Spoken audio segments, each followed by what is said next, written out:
पूज्य भगवान महावीर तथागत भगवान बुद्ध विज्ञ होते हुए भी लोक भाषाओं में गीता के ही संदेशवाहक हैं। आत्मा सत्य है और पूर्ण संयम से आत्मस्थिति का विधान है, ये गीता का ही विचार है। बुद्ध ने उसी तत्व को सर्वज्ञ तथा अविनाशी पद कहकर गीता के ही विचार को पुष्ट किया है। इतना ही नहीं, अपितु विश्व वाडम्मय में धर्म के नाम पर जो कुछ भी सार सर्वस्व है, जैसे एक ईश्वर, प्रार्थना, पश्चाताप, तप इत्यादि गीता के ही उपदेश हैं। वही उपदेश स्वामी श्री अड़गड़ानंद जी के मुखाब से निःसृत यथार्थ गीता कैसेट रूप में मानव मात्र की मुक्ति का दिव्य संदेश बनकर उपस्थित है।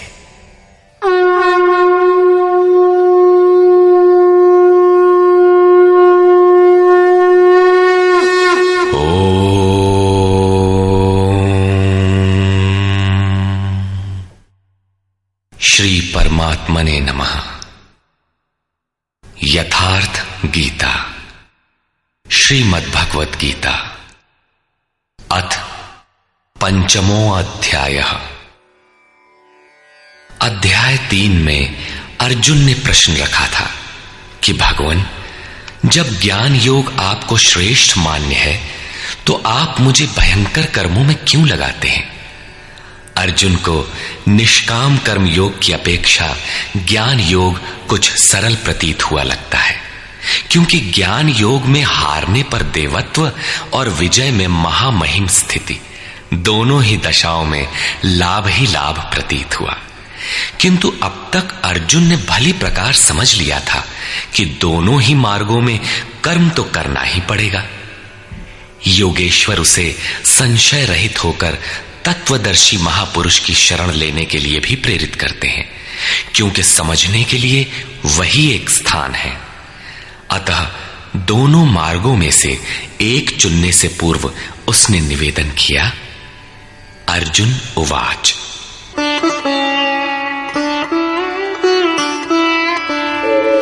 संन्यासं कर्मणां कृष्ण पुनर्योगं च शंससि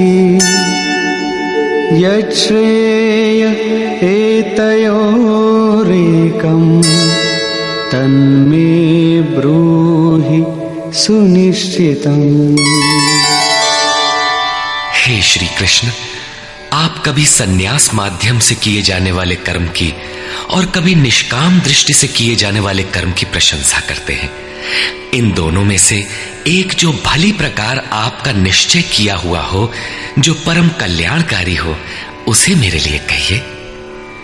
कहीं जाने के लिए आपको 2 मार्ग बताए जाएं, तो आप सुविधाजनक मार्ग अवश्य पूछेंगे। यदि नहीं पूछते तो आप जाने वाले नहीं हैं। इस पर योगेश्वर श्री कृष्ण ने कहा। श्री भगवान उवाच। संन्यासः कर्मयोगश्च निःश्रेयसकरावुभौ तयोस्तु कर्म संन्यासात् कर्मयोगो विशिष्यते। अर्जुन, संन्यास माध्यम से किया जाने वाला कर्म अर्थात ज्ञान मार्ग से किया जाने वाला कर्म और कर्म योग, निष्काम भावना से किए जाने वाले कर्म, ये दोनों ही परम श्रेय को दिलाने वाले हैं। परंतु इन दोनों मार्गों से संन्यास अथवा ज्ञान दृष्टि से किए जाने वाले कर्म की अपेक्षा निष्काम कर्म योग श्रेष्ठ है। प्रश्न स्वाभाविक है कि श्रेष्ठ क्यों है?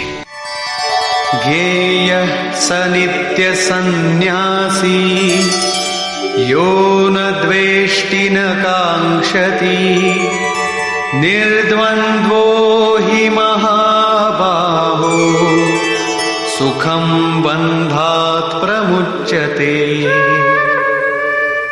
महाबाहु अर्जुन, जो न किसी से द्वेष करता है न किसी की आकांक्षा करता है, वो सदैव सन्यासी ही समझने योग्य है, चाहे वो ज्ञान मार्ग से या निष्काम कर्म मार्ग से ही क्यों ना हो। राग द्वेषादि द्वंद्वों से रहित वो पुरुष सुखपूर्वक भव बंधन से मुक्त हो जाता है।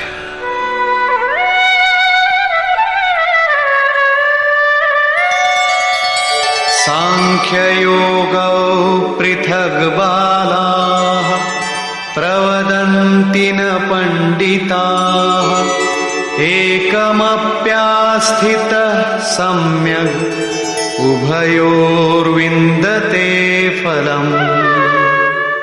निष्काम कर्मयोग तथा ज्ञान योग, इन दोनों को वही अलग अलग बताते हैं जिनकी समझ इस पथ में अभी बहुत हल्की है, न कि पूर्ण ज्ञाता पंडित लोग। क्योंकि दोनों में से एक में भी अच्छी प्रकार स्थित हुआ पुरुष दोनों के फल रूप परमात्मा को प्राप्त होता है। दोनों का फल एक है, इसलिए दोनों एक ही समान हैं।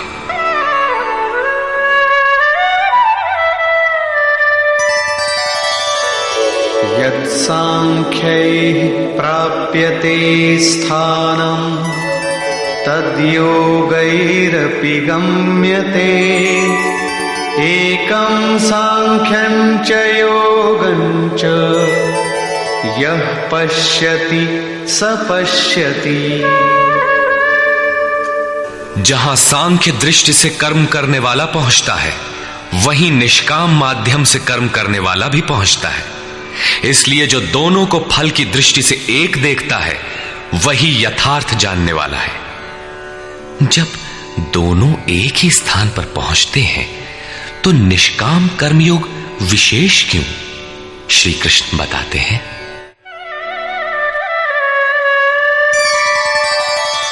संन्यासस्तु महाबाहो दुःखमाप्तुमयो गतः योगयुक्तो मुनिर्ब्रह्म न चिरेणाधिगच्छति। अर्जुन, निष्काम कर्मयोग का आचरण किए बिना संन्यासः का प्राप्त होना दुखप्रद है। जब योग का आचरण प्रारंभ ही नहीं किया तो असंभव सा है। इसलिए भगवत स्वरूप का मनन करने वाला मुनि, जिसकी मन सहित इंद्रियां मौन है, निष्काम कर्मयोग का आचरण करके परब्रह्म परमात्मा को शीघ्र ही प्राप्त हो जाता है। स्पष्ट है कि ज्ञान योग में निष्काम कर्मयोग का ही आचरण करना पड़ेगा, क्योंकि क्रिया दोनों में एक ही है। वही यज्ञ की क्रिया है, जिसका शुद्ध अर्थ है आराधना। दोनों मार्गों में अंतर केवल कर्ता के दृष्टिकोण का है। एक अपनी शक्ति को समझकर हानि लाभ देखते हुए इसी कर्म में प्रवृत्त होता है, और दूसरा निष्काम कर्मयोगी इष्ट पर निर्भर होकर इसी क्रिया में प्रवृत्त होता है। उदाहरणार्थ, एक प्राइवेट पढ़ता है, दूसरा नॉमिनेट। दोनों का पाठ्यक्रम एक ही है, परीक्षा एक है, परीक्षक निरीक्षक दोनों में एक ही है। ठीक इसी प्रकार दोनों के सद्गुरु तत्वदर्शी हैं और एक ही है, केवल दोनों के पढ़ने का दृष्टिकोण भिन्न है। पीछे जैसे श्री कृष्ण ने कहा कि काम और क्रोध दुर्जय शत्रु हैं, अर्जुन इन्हें तू मार। अर्जुन को लगा कि ये तो बड़ा कठिन है, किंतु श्री कृष्ण ने कहा, नहीं, शरीर से परे इंद्रियां हैं, इंद्रियों से परे मन है, मन से परे बुद्धि है, बुद्धि से परे तुम्हारा स्वरूप है, तुम वहां से प्रेरित हो। इस प्रकार अपनी शक्ति को सामने रखकर स्वावलंबी होकर कर्म में प्रवृत्त होना ज्ञान योग है। समर्पण के साथ इष्ट पर निर्भर होकर उसी कर्म में प्रवृत्त होना निष्काम कर्म योग है। दोनों की क्रिया एक है और परिणाम भी एक ही है। इसी पर बल देकर योगेश्वर श्री कृष्ण यहां कहते हैं कि योग का आचरण किए बिना सन्यास अर्थात शुभाशुभ कर्मों के अंत की स्थिति का प्राप्त होना असंभव है। श्री कृष्ण के अनुसार ऐसा कोई योग नहीं है कि हाथ पर हाथ रखकर बैठे बैठे कहो कि मैं परमात्मा हूं, शुद्ध हूं, बुद्ध हूं, मेरे लिए न तो कर्म है न बंधन, मैं भला बुरा कुछ करता दिखाई पड़ता भी हूं तो इंद्रियां अपने अर्थों में बरत रही हैं। ऐसा पाखंड श्री कृष्ण के शब्दों में कदापि नहीं है। साक्षात योगेश्वर भी अपने अनन्य सखा अर्जुन को बिना कर्म की ये स्थिति नहीं दे सके। यदि ऐसा वे कर सकते तो गीता की आवश्यकता ही क्या थी। कर्म तो करना ही पड़ेगा। कर्म करके ही सन्यास की स्थिति को पाया जा सकता है और योग युक्त पुरुष शीघ्र ही परमात्मा को प्राप्त हो जाता है। योग युक्त पुरुष के लक्षण क्या है, इस पर कहते हैं,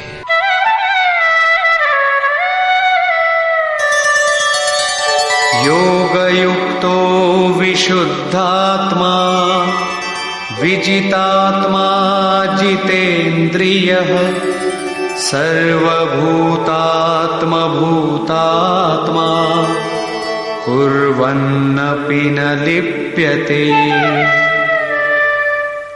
विशेष रूप से जीता हुआ है शरीर जिसका, जीती हुई है इंद्रियां जिसकी, और विशेष रूप से शुद्ध है अंतःकरण जिसका, ऐसा पुरुष संपूर्ण भूत प्राणियों की आत्मा के मूल उद्गम परमात्मा से एक ही भाव हुआ योग से युक्त है। वो कर्म करता हुआ भी उससे लिप्त नहीं होता। तो करता क्यों है? पीछे वालों में परम कल्याणकारी बीज का संग्रह करने के लिए लिप्त क्यों नहीं होता? क्योंकि संपूर्ण प्राणियों का जो मूल उद्गम है, जिसका नाम परम तत्व परमात्मा है, उस तत्व में वो स्थित हो गया। आगे कोई वस्तु नहीं जिसकी शोध करे। पीछे वाली वस्तुएं छोटी पड़ गई तो भला आसक्ति किसमें करे? इसलिए वो कर्मों से आवृत नहीं होता। ये योग युक्त की पराकाष्ठा का चित्रण है। पुनः योग युक्त पुरुष की रहनी स्पष्ट करते हैं कि वो करते हुए भी उससे लिप्त क्यों नहीं होता।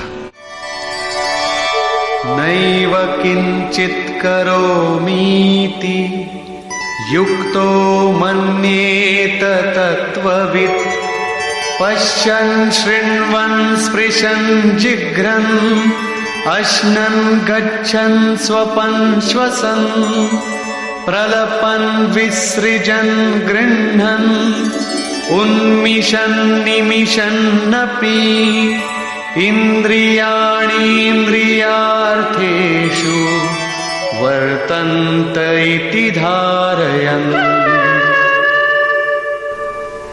परम तत्व परमात्मा को साक्षात्कार सहित जानने वाले योग युक्त पुरुष की ये मन स्थिति अर्थात अनुभूति है कि मैं किंचित मात्र भी कुछ नहीं करता हूं।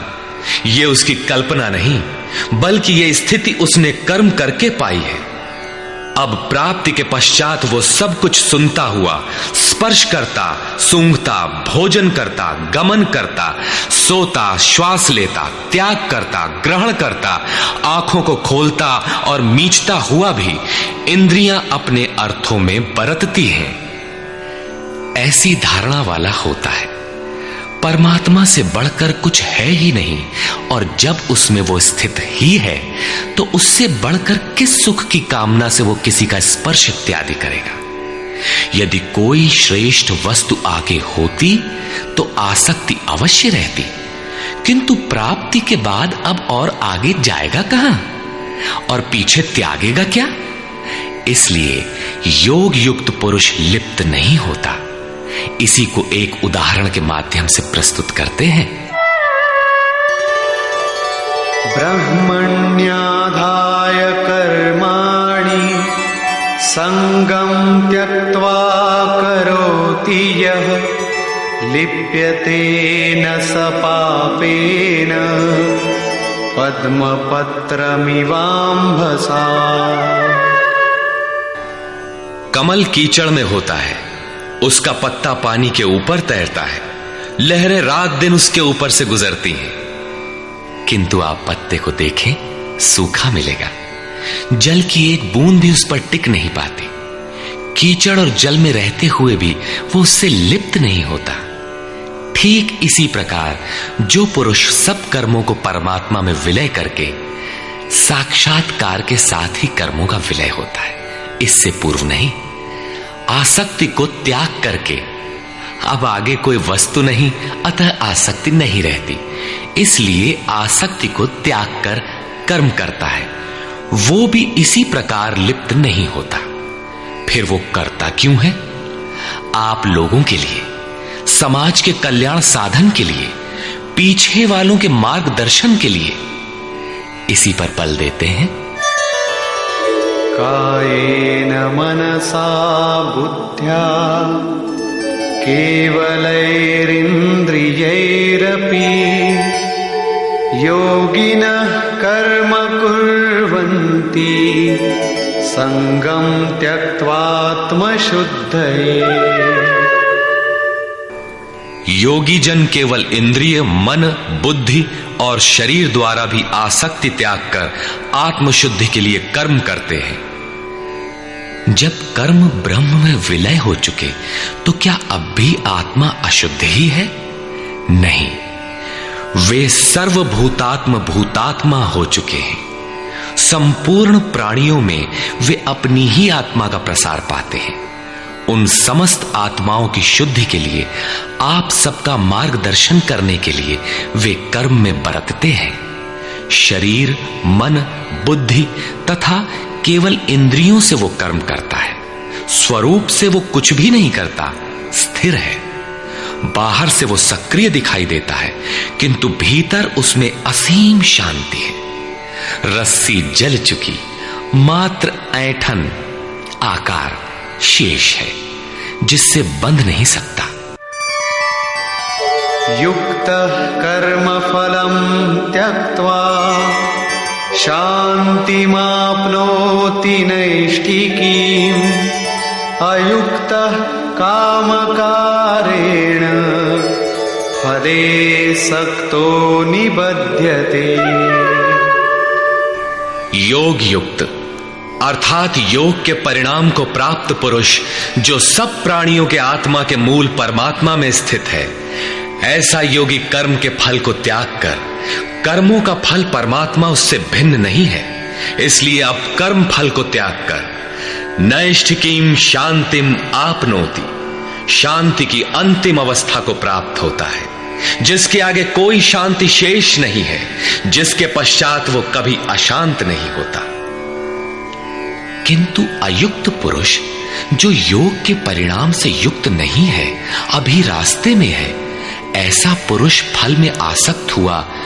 फल है परमात्मा, उसमें उसका आसक्त होना आवश्यक है, इसलिए फल में आसक्त होने पर भी काम कारेण निबध्यते, कामना करके बंध जाता है, अर्थात पूर्ति पर्यंत कामनाएं जागृत होती है। अतः साधक को पूर्ति पर्यंत सावधान रहना चाहिए। महाराज जी कहा करें, हो तनिको हम अलग, भगवान अलग है, तो माया कामयाब हो सकती है। कल ही प्राप्ति होनी हो, किंतु आज तो वो अज्ञानी ही है। अतः पूर्ति पर्यंत साधक को असावधान नहीं होना चाहिए। इसी पर आगे देखें। सर्वकर्माणि मनसा सन्न्यस्यास्ते सुखं वशी नवद्वारे पुरे देहि नैव कुर्वन्न कारयन्। जो संपूर्ण रूप से स्ववश है, जो शरीर, मन, बुद्धि और प्रकृति से परे स्वयं में स्थित है, ऐसा वशी पुरुष निसंदेह न कुछ करता है न कराता है। पीछे वालों से कराना भी उसकी आंतरिक शांति का स्पर्श नहीं कर पाता। ऐसा स्वरूपस्थ पुरुष शब्दादि विषयों को उपलब्ध कराने वाले 9 द्वारों, 2 कान, 2 नेत्र, 2 नासिका छिद्र, 1 मुख, उपस्थ एवं पायु वाले शरीर रूपी घर में सब कर्मों को मन से त्याग कर स्वरूपानंद में ही स्थित रहता है। यथार्थतः वो न कुछ करता है और न कराता है। इसी को पुनः श्री कृष्ण दूसरे शब्दों में कहते हैं कि वो प्रभु न करता है न कराता है। सद्गुरु, भगवान, प्रभु, स्वरूपस्थ, महापुरुष, युक्त इत्यादि एक दूसरे के पर्याय हैं। अलग से कोई भगवान कुछ करने नहीं आता। वो जब करता है तो इन्हीं स्वरूपस्थ इष्ट के माध्यम से कराता है। महापुरुष के लिए शरीर मकान मात्र है। अतः परमात्मा का करना और महापुरुष का करना एक ही बात है, क्योंकि वो उनके द्वारा है। वस्तुतः वो पुरुष करते हुए भी कुछ नहीं करता। इसी पर अगला श्लोक देखें। न कर्तृत्वं न कर्माणि लोकस्य सृजति प्रभुः न कर्मफल संयोगम् स्वभावस्तु प्रवर्तते। वो प्रभु न तो भूत प्राणियों के कर्तापन को, न कर्मों को और न कर्म फलों का संयोग ही बैठाता है, बल्कि स्वभाव में स्थित प्रकृति के दबाव के अनुसार ही सभी बरतते हैं। जैसी जिसकी प्रकृति सात्विक, राजसी अथवा तामसी है, उसी स्तर से वो बरतता है। प्रकृति तो लंबी चौड़ी है, लेकिन आपके ऊपर उतना ही प्रभाव डाल पाती है जितना आपका स्वभाव विकृत अथवा विकसित है। प्रायः लोग कहते हैं कि करने कराने वाले तो भगवान हैं, हम तो यंत्र हैं, हमसे वे भला करावें अथवा बुरा। किंतु योगेश्वर श्री कृष्ण कहते हैं कि न वो प्रभु स्वयं करता है, न कराता है, और न वो जुगाड़ ही बैठाता है। लोग अपनी स्वभाव में स्थित प्रकृति के अनुरूप बरतते हैं, भगवान नहीं करते। तब लोग कहते क्यों हैं कि भगवान करते हैं? इस पर योगेश्वर बताते हैं, नादत्ते कस्यचित् पापं न चैव सुकृतं विभुः अज्ञानेनावृतं ज्ञानं तेन मुह्यन्ति जन्तवः। जिसे अभी प्रभु कहा उसी को यहां विभु कहा गया है, क्योंकि वो संपूर्ण वैभव से संयुक्त है। प्रभुता एवं वैभव से संयुक्त वो परमात्मा न किसी के पाप कर्म को और न किसी के पुण्य कर्मों को ही ग्रहण करता है। फिर लोग कहते क्यों हैं? इसलिए कि अज्ञान के द्वारा ज्ञान ढका हुआ है। उन्हें अभी साक्षात्कार सहित ज्ञान तो हुआ नहीं, वे अभी जंतु हैं। मोहवश वे कुछ भी कह सकते हैं। ज्ञान से क्या होता है, इसे स्पष्ट करते हैं। ज्ञानेन तु तदज्ञानम् येषां नाशितमात्मनः तेषामादित्यवज्ज्ञानम् प्रकाशयति तत्परम्। जिनके अंतःकरण का वो अज्ञान, जिसने ज्ञान को ढक रखा था, आत्म साक्षात्कार द्वारा नष्ट हो गया है, और इस प्रकार जिसने ज्ञान प्राप्त कर लिया है, उनका वो ज्ञान सूर्य के सदृश उस परम तत्व परमात्मा को प्रकाशित करता है। तो क्या परमात्मा किसी अंधकार का नाम है? नहीं, वो तो स्वयं प्रकाश रूप दिन राति, स्वयं प्रकाश रूप है तो, किंतु हमारे उपभोग के लिए तो नहीं है, दिखाई तो नहीं देता। जब ज्ञान द्वारा अज्ञान का आवरण हट जाता है, तो उनका वो ज्ञान सूर्य के सदृश परमात्मा को अपने में प्रवाहित कर लेता है। फिर उस पुरुष के लिए कहीं अंधकार नहीं रह जाता। उस ज्ञान का स्वरूप क्या है? तद्बुद्धयस्तदात्मानः तन्निष्ठास्तत्परायणाः गच्छन्त्य पुनरावृत्तिं ज्ञाननिर्धूतकल्मषाः। जब उस परम तत्व परमात्मा के अनुरूप बुद्धि हो, तत्व के अनुरूप प्रवाहित मन हो, परम तत्व परमात्मा में एक ही भाव से उसकी रहनी हो और उसी के परायण हो, इसी का नाम ज्ञान है। ज्ञान कोई बकवास या बहस नहीं है। इस ज्ञान द्वारा पाप रहित हुआ पुरुष पुनरागमन रहित परम गति को प्राप्त होता है। परम गति को प्राप्त पूर्ण जानकारी से युक्त पुरुष ही पंडित कहलाते हैं। आगे देखें। विद्या विनय संपन्ने ब्राह्मणे गविहस्तिनी शुनि चैव श्वपाके च पंडिता समदर्शिनः। ज्ञान के द्वारा जिनका पाप शमन हो चुका है, जो अपनावर्ती परम गति को प्राप्त है, ऐसे ज्ञानी जन विनय युक्त ब्राह्मण तथा चांडाल में, गाय और कुत्ते में तथा हाथी में समान दृष्टि वाले होते हैं। उनकी दृष्टि में विद्या विनय युक्त ब्राह्मण न तो कोई विशेषता रखता है और न चांडाल कोई हीनता रखता है। न गाय धर्म है और न कुत्ता अधर्म, और न हाथी विशालता ही रखता है।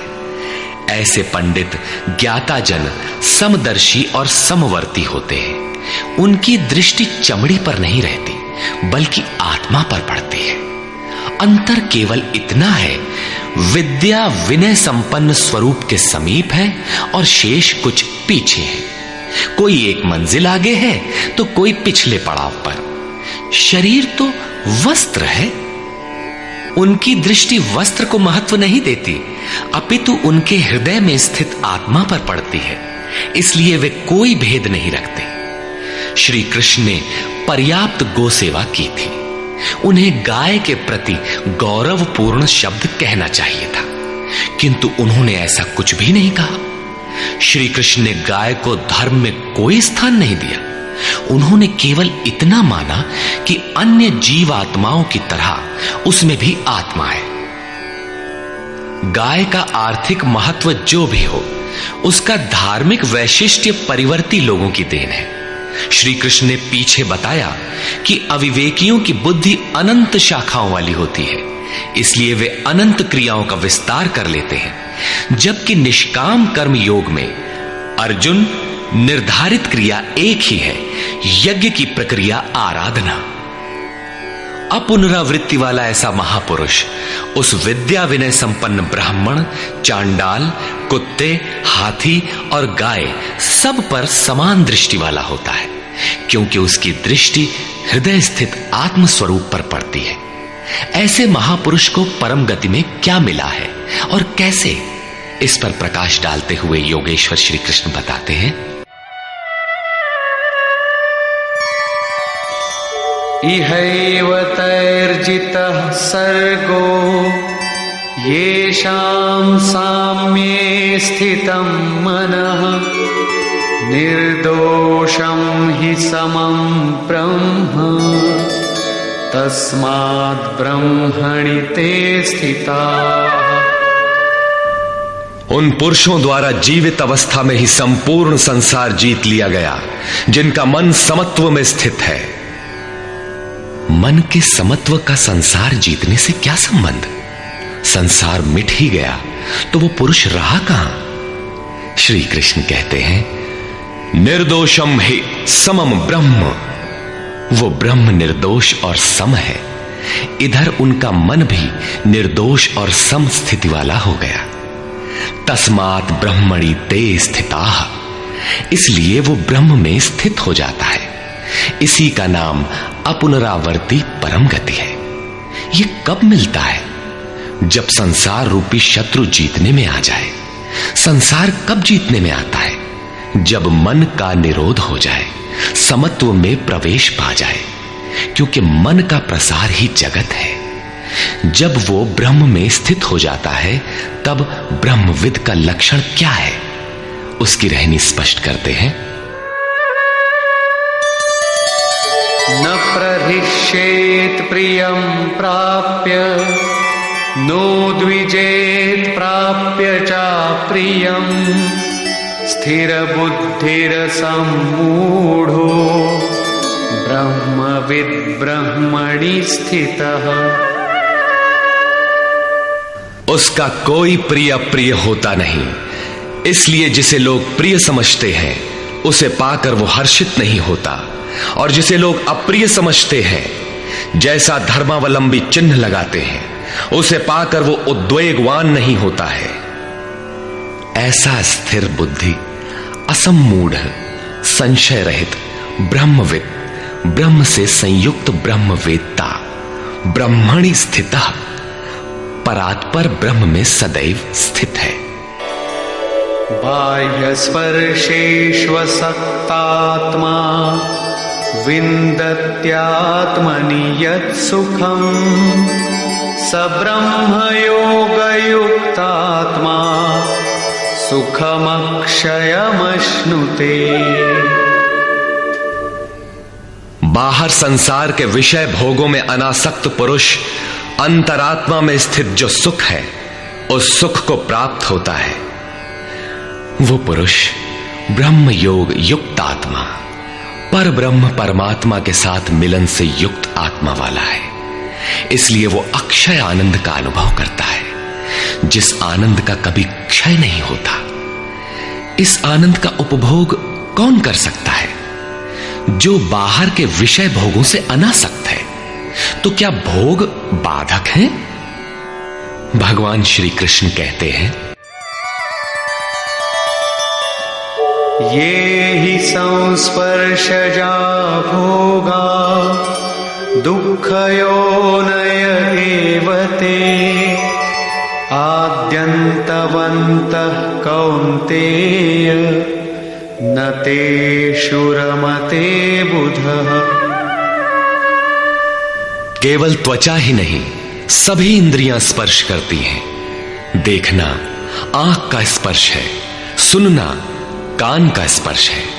इसी प्रकार इंद्रियों और विषयों के संयोग से उत्पन्न होने वाले सभी भोग यद्यपि भोगने में प्रिय प्रतीत होते हैं, किंतु निसंदेह वे सब दुख योनयः, दुखद योनियों के ही कारण हैं। ये भोग ही योनियों के कारण हैं। इतना ही नहीं, वे भोग पैदा होने और मिटने वाले हैं, नाशवान हैं। इसलिए कौन्तेय, विवेकी पुरुष उनमें नहीं फंसते। इंद्रियों के इन स्पर्शों में रहता क्या है? काम और क्रोध, राग और द्वेष। इस पर श्री कृष्ण कहते हैं, शक्नोति हैव यः सोढुम् प्राक्शरीरविमोक्षणात् कामक्रोधोद्भवं वेगम् स युक्तः स सुखी नरः। इसलिए जो मनुष्य शरीर के नाश होने से पहले ही काम और क्रोध से उत्पन्न हुए वेग को सहन करने में, मिटा देने में सक्षम है, वही नर रमन करने वाला है। वही इस लोक में योग से युक्त है और वही सुखी है। जिसके पीछे दुख नहीं है, उस सुख में अर्थात परमात्मा में स्थिति वाला है। जीते जी ही इसकी प्राप्ति का विधान है, मरने पर नहीं। संत कबीर ने इसी को स्पष्ट किया, अवधू जीवत में कर आशा। तो क्या मरने के बाद मुक्ति नहीं होती? वे कहते हैं, मुए मुक्ति गुरु कहे स्वार्थी, झूठा दे विश्वासा। यही योगेश्वर श्री कृष्ण का कथन है कि शरीर रहते मरने से पहले ही जो काम क्रोध के वेग को मिटा देने में सक्षम हो गया, वही पुरुष इस लोक में योगी है, वही सुखी है। काम क्रोध बाह्य स्पर्श ही शत्रु है, इन्हें आप जीते। इसी पुरुष के लक्षण पुनः बता रहे हैं, योऽन्तः सुखोऽन्तरारामः तथान्तर्ज्योतिरेव यः स योगी ब्रह्मनिर्वाणम् ब्रह्मभूतोऽधिगच्छति। जो व्यक्ति अंतरात्मा में ही सुख वाला, अंतरारामः, अंतरात्मा में ही आराम वाला, तथा जो अंतरात्मा में ही प्रकाश वाला, साक्षात्कार वाला है, वही योगी ब्रह्मभूत, ब्रह्म के साथ एक होकर ब्रह्म निर्वाणम, वाणी से परे ब्रह्म, शाश्वत ब्रह्म को प्राप्त होता है। अर्थात पहले विकारों, काम क्रोध का अंत, फिर दर्शन, फिर प्रवेश। आगे देखें, लभन्ते ब्रह्म निर्वाणम् ऋषयः क्षीणकल्मषाः छिन्नद्वैधायतात्मानः सर्वभूतहिते रताः। परमात्मा का साक्षात्कार करके जिनका पाप नष्ट हो गया है, जिनकी दुविधाएं नष्ट हो गई हैं, संपूर्ण प्राणियों के हित में जो लोग लगे हुए हैं, प्राप्ति वाले ही ऐसा कर सकते हैं। जो स्वयं गड्ढे में पड़ा है वो दूसरों को क्या बाहर निकालेगा। इसलिए करुणा महापुरुष का स्वाभाविक गुण हो जाता है। तथा यतात्मानः, जितेंद्रिय ब्रह्मवेत्ता पुरुष शांत पर ब्रह्म को प्राप्त होते हैं, उसी महापुरुष की स्थिति पर पुनः प्रकाश डालते हैं।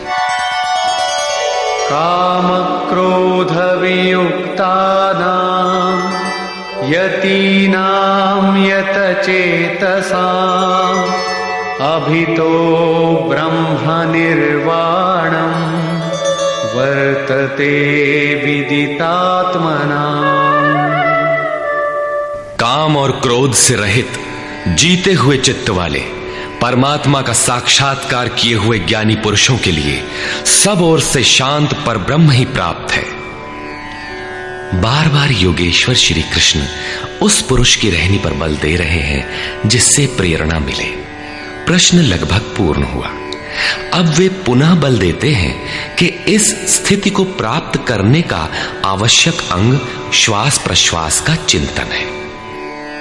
यज्ञ की प्रक्रिया में प्राण का अपान में हवन, अपान का प्राण में हवन, प्राण अपान दोनों की गति का निरोध उन्होंने बताया था, उसी को समझा रहे हैं।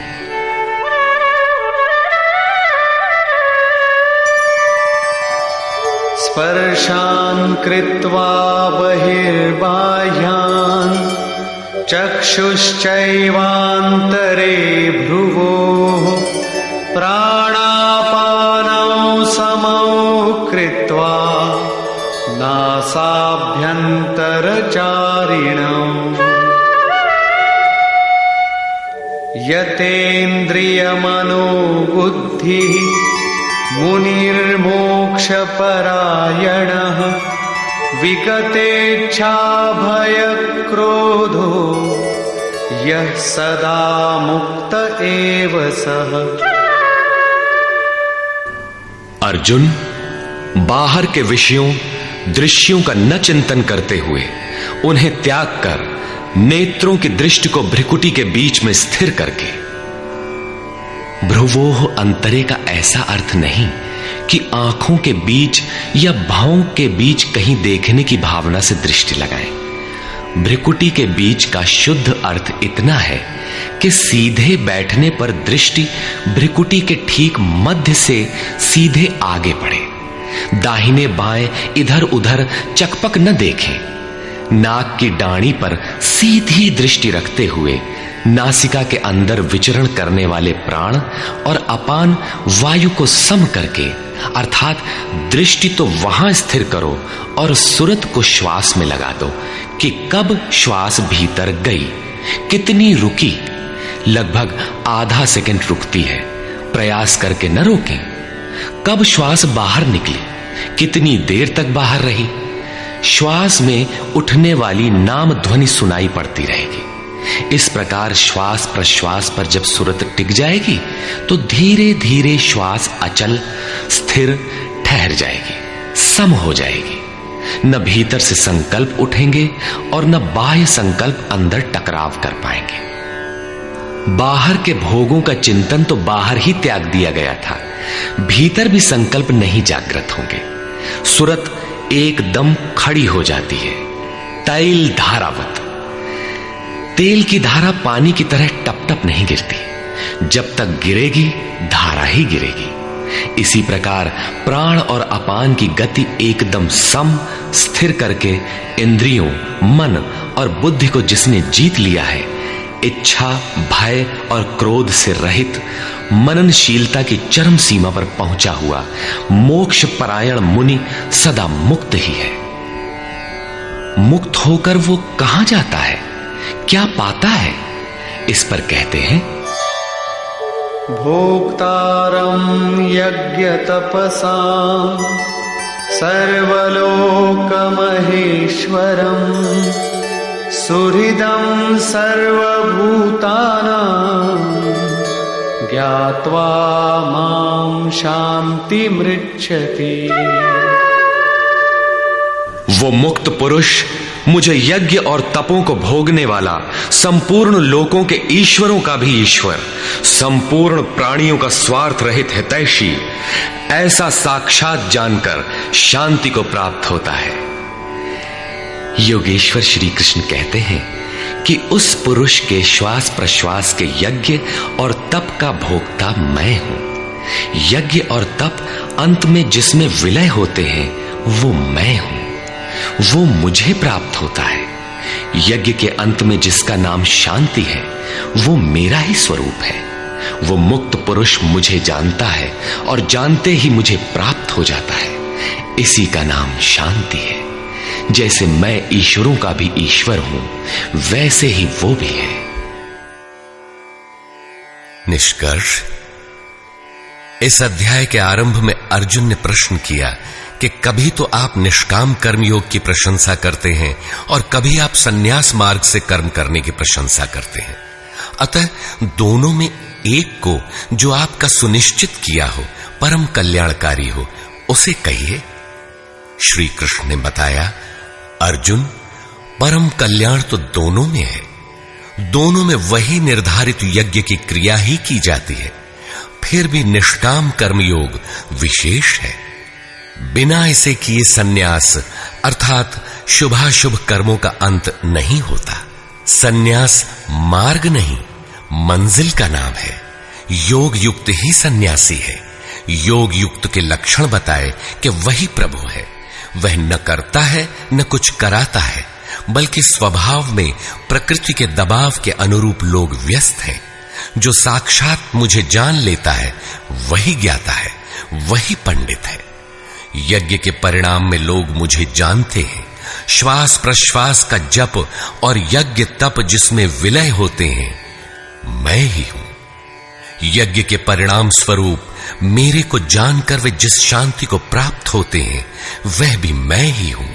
अर्थात श्री कृष्ण जैसा महापुरुष जैसा स्वरूप उस प्राप्ति वाले को भी मिलता है। वह भी ईश्वरों का ईश्वर, आत्मा का भी आत्म स्वरूपमय हो जाता है। उस परमात्मा के साथ एक ही भाव पा लेता है। अर्थात एक होने में जन्म चाहे जितने लगे। इस अध्याय में स्पष्ट किया कि यज्ञ तपों का भोक्ता, महापुरुषों के भी अंदर रहने वाली शक्ति महेश्वर है। अतः ओम तत्सदिति श्रीमद्भगवद्गीतासूपनिषत्सु ब्रह्म विद्यायाम योग शास्त्रे श्री कृष्णार्जुन संवादे यज्ञ भोक्ता महापुरुषस्त महेश्वरः नाम पंचमोऽध्यायः। इस प्रकार स्वामी अड़गड़ानंद कृत श्रीमद् भगवद गीता के भाष्य यथार्थ गीता का 5वां अध्याय पूर्ण होता है। हरि ओम तत्सत।